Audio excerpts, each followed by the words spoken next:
여러분, 우리는 자본주의 사회를 살아갑니다. 이 사회는 냉혹합니다. 왜냐하면 가치를 상실하게 되면 버려지기 때문입니다. 차갑고 냉정합니다. 이는 물건이든 사람이든 성과를 내지 못하거나 망가지게 되면 세상은 가차없이 폐기 처분하는 것을 말씀드리는 것입니다. 그래서 우리는 쓸모없는 존재로 버림받지 않기 위해 내 안의 흠집과 연약함을 어떻게든 감추며 매일 치열한 생존 게임을 벌입니다. 오늘 우리가 살펴볼 이사야 40장부터 42장까지의 이야기는 자신의 죄악으로 인해 영적으로 완전히 파산하고 세상의 쓰레기통, 즉 바벨론 포로기에 버려진 이스라엘 백성들을 향해 주어지는 말씀이기 때문입니다. 하나님 앞에서도 그들은 쓸모없는 자로 폐기 처분되어 마땅했습니다.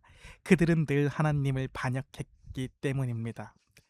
그런데 이 반역과 죄악이라는 절망의 잿더미 위에서 하나님은 세상의 법칙과는 전혀 다른 충격적인 선언을 하십니다.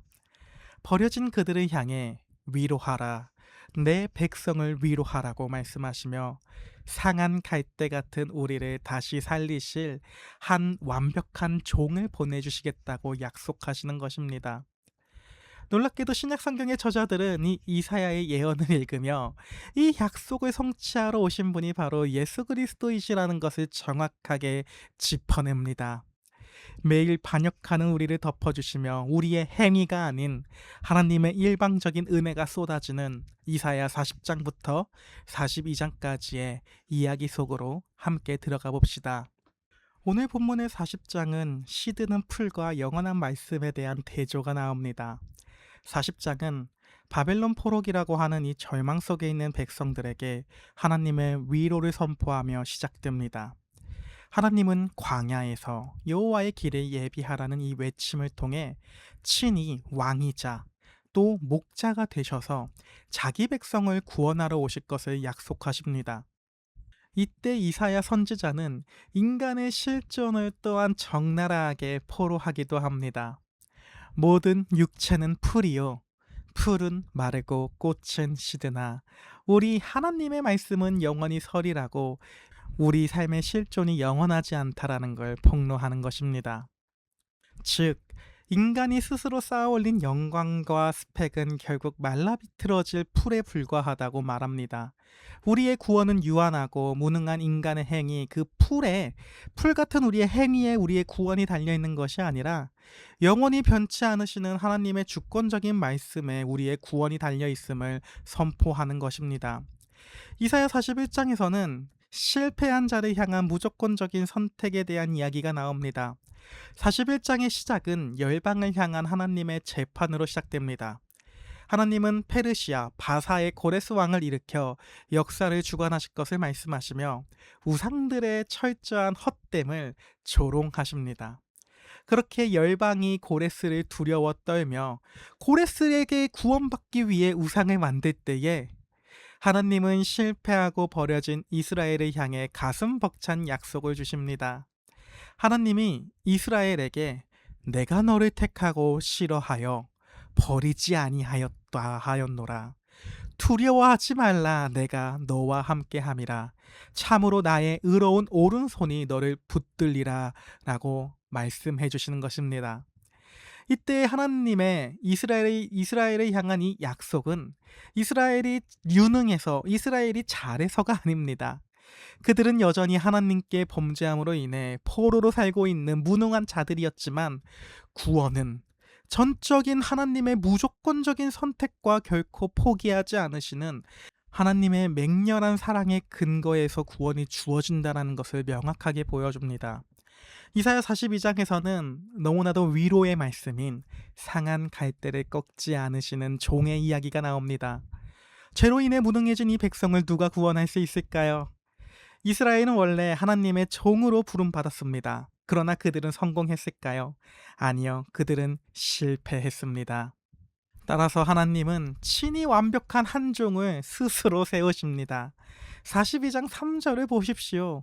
상한 갈대를 꺾지 아니하며 꺼져가는 등불을 끄지 아니하고 진실로 정의를 시행할 것이며 세상은 무가치한, 가치가 없는 상한 갈대를 버리지만 이 종은, 하나님께서 세우시는 이 종은 부서진 자들을 품어서 치유하십니다. 더 나아가 이 종 자신이 백성의 언약 그 자체가 되시며 갇힌 자를 감옥에서 이끌어내는 완벽한 구원을 성취하게 될 것입니다. 그리고 신약 성경은 오늘 본문의 이사야서의 예언들이 예수 그리스도 안에서 어떻게 성취되었다고 말하고 있을까요? 첫째로 오늘 본문 이사야 40장 3절은 누가복음 3장 4절, 우리에게 친히 찾아오신 만군의 여호와 예수님이라고 고백하고 있습니다. 오늘 이사야는 광야에서 여호와의 길을 예비하라고 외쳤습니다. 신약의 누가복음 3장에서는 이 외침이 바로 세례 요한의 사역이라고 정확히 인용합니다. 이 뜻은 신약의 이사야인 세례 요한이 길을 예비하며 맞이했던 분이 누구이신지 보여주는 것입니다. 바로 신약의 이사야인 세례 요한이 앞으로 올 길을 준비하는 자로서 누가 오심을 준비하냐면 바로 예수님이 오심을 준비합니다. 즉 신약 성경은 이 땅에 오신 요셉의 아들 유다 지파로 태어나신 목수 출신의 청년 예수님이 곧 이사야가 예언했던 자기 백성을 위로하고 구원하러 친히 찾아오신 만군의 여호와 하나님이심을 분명하게 선포하고 있는 것입니다. 구원은 우리가 하나님께로 기어서 어떤 공로를 쌓아서 하나님을 향하여 찾아가거나 올라가는 것이 아니라 거룩하신 하나님께서 가장 낮은 이 땅으로, 내 곁으로 죄인인 우리를 찾아서 뚫고 내려오신 은혜의 사건입니다. 둘째로 오늘 이사야 40장 6절에서 8절은 베드로전서 1장 23절 25절에 말합니다. 시드는 풀을 살려내는 영원한 복음 예수님에 대해 말하고 있는 것입니다. 인간의 모든 행위와 영광은 결국 마른 풀과 같다는 이 이사야의 탄식을 베드로 사도는 베드로전서 1장에서 이 구절을 그대로 인용해가지고 이렇게 선언합니다. 오직 주의 말씀은 세세토록 있도다 하였으니 너희에게 전할 복음이 곧 이 말씀이니라. 우리는 썩어질 이 세상의 것들로 구원받은 것이 아닙니다. 결국 우리의 구원은 영원토록 변하지 않고 우리에게 생명을 주는 그 말씀으로부터 오게 됩니다. 그리고 이 말씀은 무엇이냐면 바로 십자가에서 완성된 예수 그리스도의 복음이라는 것입니다. 우리의 노력은 마른 풀입니다. 아무것도 우리는 하지 못합니다. 그러나 하나님의 은혜, 즉 복음이 우리의 외부로부터 거부할 수 없이 주어지며 이러한 복음의 말씀이 썩어질 우리를 다시 태어나게, 즉 우리를 거듭나게 중생케 만드는 것입니다. 마지막으로 이사야 42장 1절에서부터 4절에 나온 이 이야기는 마태복음 12장 15절 21절에서 사용됩니다. 나를 대신하여 꺾이신 완벽한 종 예수님의 모습을 보여주는 것입니다. 이 땅에서 우리는 아무리 잘나봤자 결국 우리의 본질은 하나님 앞에서 결국 흠집이 나고 꺾인 상한 갈대입니다. 세상은 이 상한 갈대를 가치가 없으니까 버립니다. 불태웁니다. 그러나 예수님은 이런 상한 갈대를 보호해 주십니다. 따라서 마태복음 12장에서 예수님은 병든 자들을 고치시고 약한 자들을 품어주시는 장면이 나오게 됩니다. 그리고 이 예수님의 이 행동은 오늘 본문 이사야 42장이 말하고 있는 상한 갈대 구절의 예언을 성취하시는 것입니다. 이사야서의 예언이 예수님의 사역으로 완성되는 것입니다. 따라서 예수님은 약속대로 오신 완벽한 종입니다. 이는 원래 하나님 말씀에 우리가 순종해야 했습니다. 그러나 우리는 실패했습니다. 우리의 내부적으로는 답이 없습니다. 따라서 외부에서부터 온 우주의 창조자이시자 왕이신 예수님이 친히 종의 모습으로 오셨습니다. 우리가 살아가는 이 타락한 세상은, 죄로 물든 이 세상은 쓸모없는 갈대를 가차없이 꺾어버리고 버립니다. 그러나 예수님은 상한 갈대인 우리를 고치고 살려내시기 위해 골고다 언덕 십자가에서 자기 자신이 친히 꺾여 버리셨습니다. 자신이 죽은 것입니다. 우리가 받아야 할 이 심판의 폭풍우를 온몸으로 맞아 자신이 완전히 부서지심으로 영적으로 파산한 우리의 영혼의 생명의 불꽃을 다시 타오르게 하신 것입니다.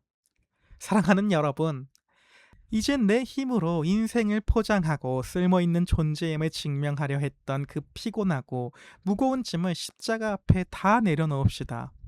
상한 갈대 같던 우리를 살리시기 위해 친히 십자가에서 대신 꺾이신 예수 그리스도 안에서 우리는 이미 완벽하게 안전하고 존귀한 하나님의 자녀가 되었습니다. 내 힘으로 쌓아 올린 이 세상의 조건은 마르는 풀처럼 결국 사라지겠지만 예수님이 하나님이 우리에게 일방적으로 덮어주신 십자가의 은혜는 영원히 변치 않는 우리의 유일한 보물입니다. 오늘 하루 우리의 연약함과 흠짓을 감추려고 불안해하지 맙시다. 도리어 이 상하고 부서진 모습 그대로를 안아주시고 치유하시는 예수님의 사랑을 잠잠히 바라봅시다. 내 얄팍한 의와 세상의 자랑을 완전히 내려놓을 때에 비로소 시작되는 예수 그리스도 안에서의 참된 자유와 넘치는 기쁨을 마음껏 누리는 복된 하루가 될 수 있기를 예수님의 이름으로 기도합니다. 오늘 하루도 힘내시고 복음 안에서 평안한 삶 되기를 기도합니다. 파이팅입니다.